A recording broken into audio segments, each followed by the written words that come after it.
Good morning, guys.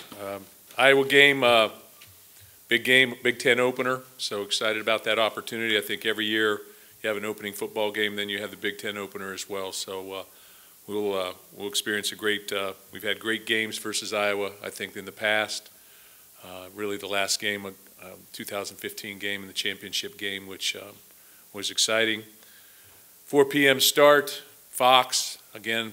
National type TV setting for our players, so that'll be exciting for them. When you look at Iowa, I think they've been a very consistent program over the years. Coach Ferentz has done an outstanding job. You know, is the longest tenured coach in America right now. Their personnel, when you look at them across the board, Nate Stanley is leading the Big Ten in passing. You guys know all the stats and everything, so I don't think I have to go through that. But I think with Iowa, you get what you see. What you've experienced in the past is genuinely going to be what you get. Fundamentally very sound offensively and defensively special teams, and be a challenge. Bob Appiza will be our honorary captain. He's inducted into the Michigan State Hall of Fame this weekend, so that'll be exciting for him and his family, and we'll look forward to hosting him. So I'll take some questions and go from there. Mark, you mentioned about Iowa knowing what you're going to get with them. When you looked at some of your personnel packages, not just against Notre Dame, but over the first 3 games, you see some 10, some 11 occasionally, but you don't see a bunch like you used to with fullbacks and tight ends. Have you guys moved away from that a little bit from where you were when you got here? I think it's all predicated on the success we have. You know, when you put a fullback in there, you're going to pack the box a little bit more. You got to be able to do things. If you're going to, whatever personnel grouping that you can be most successful at is, I think, where we tend to lean to. We've tried to become innovative in some of the things that we've done, and cutting edge in some of the RPO type of things. I think that's noticeable. So, you know, that usually, you know, tends to have a different personnel package. Colin Lucas has been our fullback in there. We've used some tight ends in there, so we've got it all still. We just got to mix and match and decide what we want to do game to game. Mark, when you look at Iowa, just watching that Penn State game, it seemed like Anthony Nelson at defensive end presents a unique challenge being as big as he is. I guess, what do you guys have to do on the edge with him, with Cole and Luke? Well, I think obviously you got to get his hands down. You know, he's a big, tall guy and everything of that nature, and he's a good player. I mean, like I said, they're fundamentally sound. You know, they're going to two-gap their guys a little bit and things of that nature, but he presents this challenge because of his height, but we played against big, tall guys before. You know, Cole himself is a big guy, so they'll be standing eye to eye. Be interesting to watch those two because I think they're similar in stature to some degree. One's an offensive tackle. Mark, I know we've talked about LJ and the fumbles and how you guys work on ball security and all that, but having that fumble again last week, did you take a different approach with him this week, or is it maybe more a mental thing, getting him to I don't know. You know, I mean, you know, he had that one covered up, both hands on it. Defensive back makes a good play, as I said. You know, there's a lot of things that can impact that play that has nothing to do with him. But you can't also not make allowances for him either. So you got to hold on to the football. I mean, that's just the nature of it. And we continue to work ball security drills and try and make them as game-like as we can. But there is nothing like the game when it's real contact, real physical contact, and you really can't simulate that totally in every practice. I mean, you can try, and we certainly do try throughout the entire practice, but that's something we just have to do. We have to do that. Same has to be said with our quarterback position. Just have to handle the football and can't turn it over. And, you know, we've had other games like that in the past. I can look back to 2010 and say our Iowa game was very similar to that in 2010. From a turnover standpoint, but we corrected it the next year. You know, so, you know, you deal with those things sometimes, I think, in football. You look at our last year's Notre Dame game, it was flipped. You know, we ran for 260, they ran for 57. They turned the ball over, we had one. So, you know, we just got to figure it out in that respect. Coach over here. With LJ, as a coach, going into this week of practice and into the game, are you eager to see how he, you know, attacks it this week, coming off, you know, such a tough situation? And is it fortuitous at all, I guess, a little bit that Iowa is the the opponent considering his big game 2 years ago against them?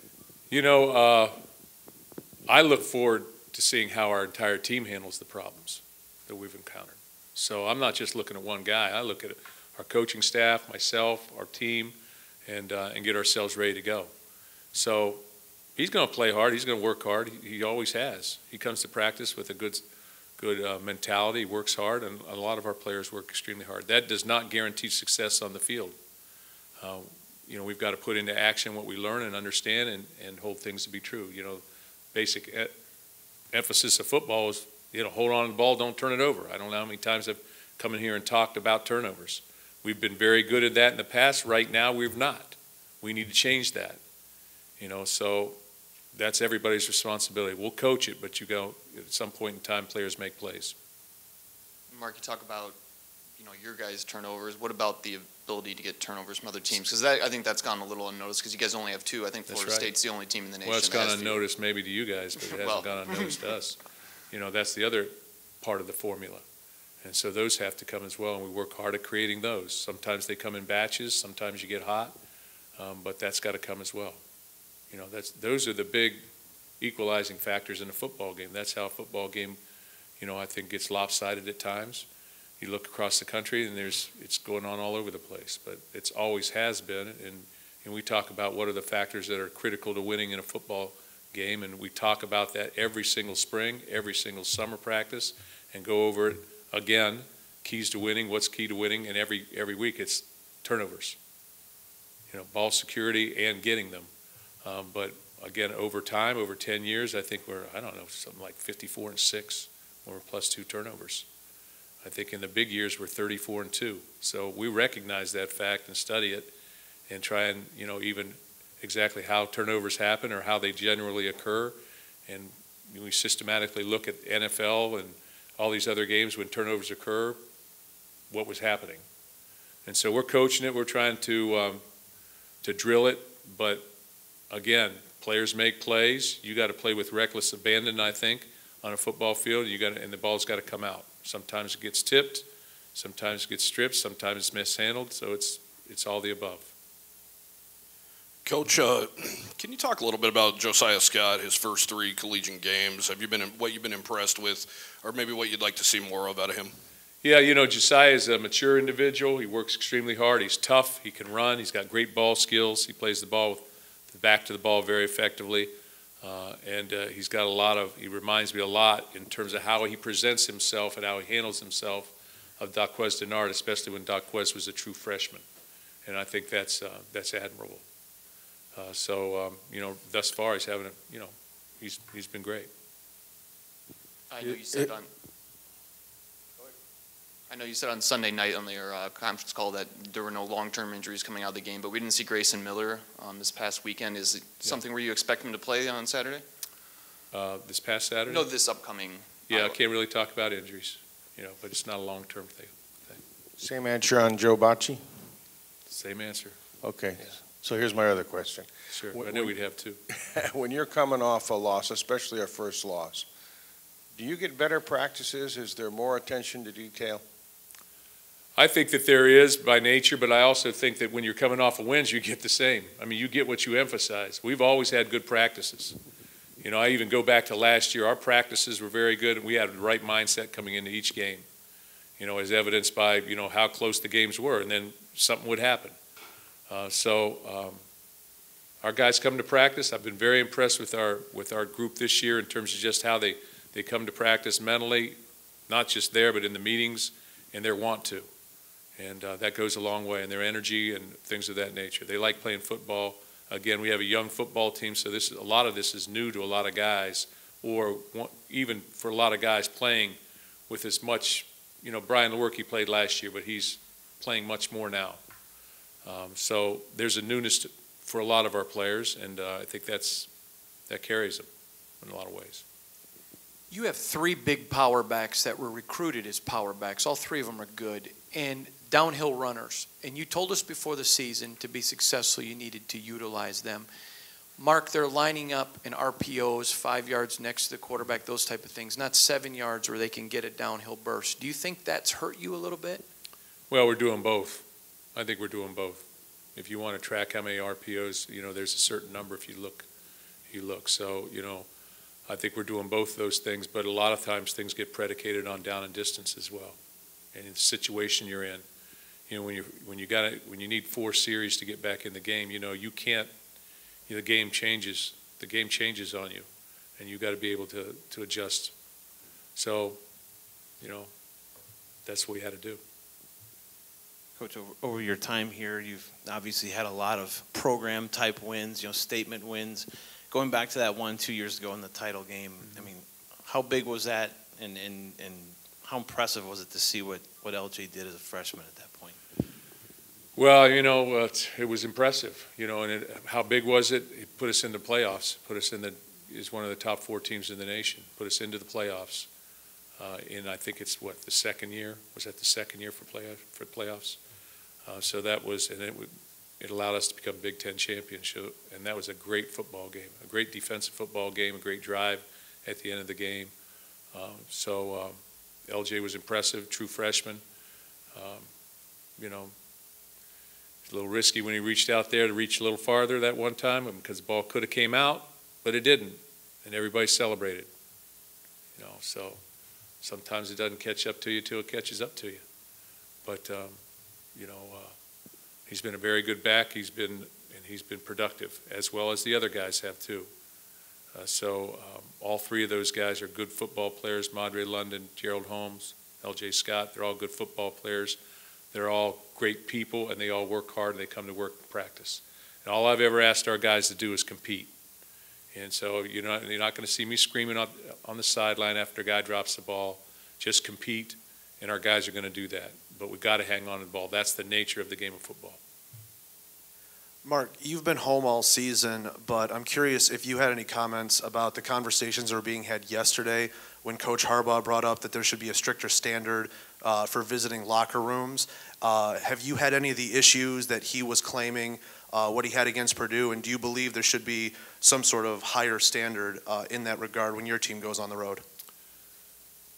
I mean, really, I'm here to talk about our football game, not locker rooms. I can tell you that our locker room in the past was not very good. We finally put stalls up, okay? But, our locker room right now is a $29 million locker room, so, I mean, I think it'll fit the bill. But I'm not here to talk about that. Mark, I'm curious how you would evaluate the play of the safeties so far this year, and I was also wondering, I don't remember seeing a whole lot of David Dowell on Saturday. I was just wondering how he's coming along and if he's kind of in the mix still. I think, I think our first 2 games we played pretty well. I think this past game we were inconsistent. Got to tackle. But again, when you look at, it's just how things roll sometimes too. I mean, you had a week off, didn't play a football game, so it's early in the season, you're not able to tackle. You become a better tackler when you tackle better running backs as you go through it. And the more consistently you're going active and live, the better tacklers you are. So maybe having a bye, maybe that hurt us a little bit in terms of tackling in space a little bit. We'll find out a little bit more this week, but we've got to be able to tackle in space on the perimeter, and especially in this day and age, you have to be able to do that. And when you take a week off sometimes, that limits your ability to get those reps. And then the next time you're doing it is 2 weeks later, and maybe you suffer a little bit. So I'll give them a little bit of a hall pass there, but we've got to tackle more consistently. Mark, I feel like the longer we're in this, it seems like every team you have good games with and close games, and Iowa certainly being one of them. They beat you on that last play a few years back, and then they lose this past weekend. Two-man last year, 2012. Yeah, I remember that. And then the final play, they lose last week. What's a team's mindset like coming in when they go through something like that, losing on a final play? Does that affect them at all coming in, do you think? Or I don't know. I can't answer that. I don't think it affects. I would not say and use that as an excuse coming in here if I was our situation. I don't think I'd ever had. I don't think teams have that mindset. I think they get ready to play the next game and they get ready to compete, and that's what Iowa will do. As far as when we lost games on the last play, yeah, it gut punches you, but you get up and play the next week. Realizing you have a running quarterback that changes things a little. He's 30-some% of your rushing game. Yeah. Can you get more out of your running backs? We need to. I think we need to. I think that's the sense of focus when you look at, did we run the ball effectively this last week? 52 of it was on that quarterback sneak that was well designed, et cetera, and he took off. But, again, the game changed, so at halftime, you take that 52 out of there, you got about 50, but the game changed on us because of the turnovers. So, 355 yards sounds good, but the game changed. So it's the nature of how the game was played, I think. But I've said all along that we've got to get our tailbacks going, and we have to. Mark obviously focused on Iowa first, but just wondering what your thoughts are on next week's game against Michigan being a night game for the first time ever, which was announced yesterday. Yeah, just focused on the task at hand, really. Focused on the present, so I'll have to deal with that next week. Thoughts at all about being the first time ever in 110 years or whatever it's been? Not playing at night? Yeah, just being completely unique for the history of the rivalry. We played at night in other places, so the lights are going to come on. We got to play. But I really haven't looked at that. I just noticed that we're playing at 7:30, and more importantly, we're playing at 4. That's what's most important. This week. Along those lines, this is a team with a young nucleus that kind of needs to operate on that 1 week at a time vacuum. How do you, I guess, get them to do that? Stay focused in the moment and not worry about the past, not worry about the future. I think our guys do a good job with that. I really do. I think our guys first of all, young people are very good about letting things go and concentrating on exactly what's in front of them. They're much better at that than looking a week into the future or 2 weeks or 3 weeks. They're much better at focusing on, okay, what do I got to do today? And I think that's probably just the way the generation maybe is, or most people are. We have to make sure that what we're doing today on Tuesday affects Saturday. So today, what we're doing on Tuesday is the most important thing, and that's the way we got to handle things. And I think from a maturity standpoint, our guys have done a good job of doing that thus far. And we need to play a little bit better. We need to hang on to the football and not make mistakes that are correctable mistakes. Some of them are forced errors. Notre Dame has a good football team. And, they played well. They didn't turn the ball over, and they played well. And they need to be congratulated for that. And some of the mistakes were our mistakes. But that's football. That's across the board. When you look at any game that we've ever played or ever is going to be played, you're going to have some things that are correctable and some things that you say, hey, that's a good play by them. Over here, when you guys were evaluating Brian Lurk as a recruit, when you started recruiting him, did you guys look at him as a dual threat guy right away, or did you see him more as a passer? And what are some of the things that when you guys look for pro style quarterbacks that jump off the screen to you guys? Yeah, we knew that he did a good job running the football. I didn't know he was that dynamic, but his dad, I told you a couple weeks ago, his dad keeps telling me, he's pretty fast. So, but I think that's a dynamic that he's shown once he got here. But I think you saw a little bit of that in high school, but not as much. In terms of pro-style quarterbacks, I think you always want to find a quarterback that can create. And whether you're creating with your decision-making abilities or with your feet, but almost every quarterback we have not almost, every quarterback we have is an excellent athlete. It's just relative to who they're playing against sometimes, does that athletic ability trump the defense's athletic ability. But you got to make plays with your head, with your arm, or with your feet. But you've got to create this day and age in college football because nothing's going to be perfect up there. There's too many different pressures that are thrown at you, too many different scenarios that you're presented with. Kirk Gibson said he took a 5 a.m. walk and was so fired up, and I happened to be with him on the sidelines right before kickoff. Did that passion come through in his speech to the team? Yeah, he did an awesome job. Awesome job. Yeah, it did. His sense of humor came through, and he videoed it. So they saw the video of him. He ran a route in the end zone, pass pattern in the end zone. But you could sense his energy and his commitment to Michigan State and his passion for being a Spartan. His passion for being a Spartan. It carried through. And I thought he did an excellent job, great job. Guys good? Okay, thanks, guys.